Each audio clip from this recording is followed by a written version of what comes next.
हम जब इंटरनेट चलाते हैं तो हमें लगता है कि हम सब कुछ देख रहे हैं, पर जरा सोचिए, क्या हो अगर ये सब कुछ बस एक झलक हो, एक बहुत बड़ी, एक अदृश्य दुनिया की, जो हमारी स्क्रीन के ठीक नीचे छिपी है।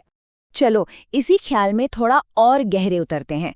क्या हो अगर जो इंटरनेट हम रोज इस्तेमाल करते हैं वो असल में एक बड़े से बर्फीले पहाड़ की बस ऊपर की चोटी हो, और उसका जो असली विशाल हिस्सा है वो हमारी नजरों से दूर गहरे पानी में कहीं डूबा हो।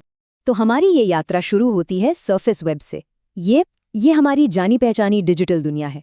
गूगल, फेसबुक, यूट्यूब, मतलब वो सब कुछ जो एक क्लिक पर हमारे सामने आ जाता है। ये दुनिया अपने आप में कितनी बड़ी लगती है ना, पर असलियत कुछ और ही है। अब ये जो आंकड़ा है, इस पर शायद यकीन करना मुश्किल हो, लेकिन पूरे इंटरनेट का सिर्फ 4% हिस्सा ही सरफेस वेब है।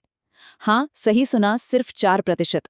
इसका सीधा सा मतलब ये है कि 96% वेब हमारी पहुंच से, हमारी सर्च से पूरी तरह छिपा हुआ है।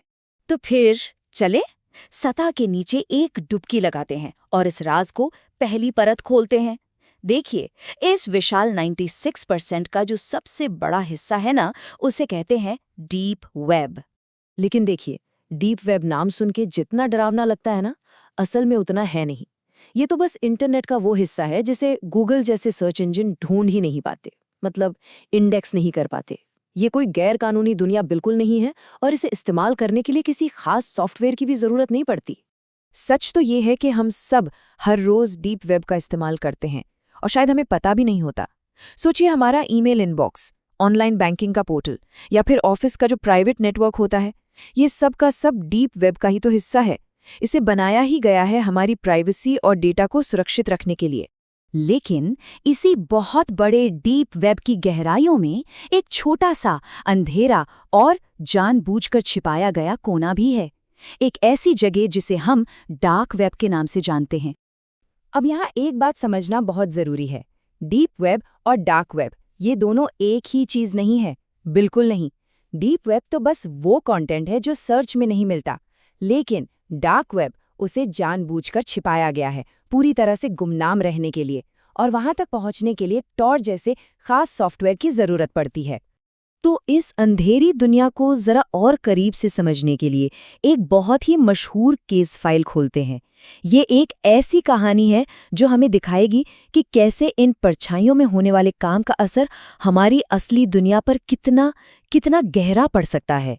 अवैध दवाओं का अमेज़न, ये शब्द कहे गए थे सिल्क रोड के लिए, डार्क वेब पर मौजूद एक बेहद बदनाम ऑनलाइन मार्केटप्लेस। सोचिए, एक ऐसी जगह जहां गुमनामी का पर्दा ओढ़कर कुछ भी खरीदा और बेचा जा सकता था। सिल्क रोड की शुरुआत गुमनाम रहने के वादे के साथ हुई थी, और देखते ही देखते ये अवैध सामानों का अरबों डॉलर का कारोबार बन गया। लेकिन आखिरकार एक बहुत लंबी और पेचीदा जांच के बाद लॉ एनफोर्समेंट एजेंसीज ने इसे बंद कर ही दिया।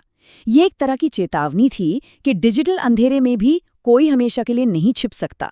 अब देखिए, सिल्क रोड जैसे मामले तो सामने आ जाते हैं, पर ये तो सिर्फ वो कहानियां हैं जिनका हमें पता चल पाया। जो सच में असहज करने वाली बात है वो तो ये है कि इंटरनेट की इन गहराइयों के बारे में हम आज भी बहुत बहुत कम जानते हैं। एक पल के लिए जरा इस बात पर सोचिए। इंटरनेट का एक बहुत बहुत बड़ा हिस्सा ऐसा है जिसे आज तक किसी इंसान ने अपनी आंखों से देखा ही नहीं है। उसे सिर्फ मशीनें प्रोसेस करती हैं। कोड और डेटा की एक कभी ना खत्म होने वाली दुनिया जो हमारी समझ से पूरी तरह बाहर है। तो आखिर में सवाल यही उठता है कि अगर ये सब वो है जिसके बारे में हमें पता है कि वो परछाइयों में मौजूद है, तो फिर वो क्या है जो आज भी पूरी तरह से अनखोजा, अनसुना और अनदेखा है।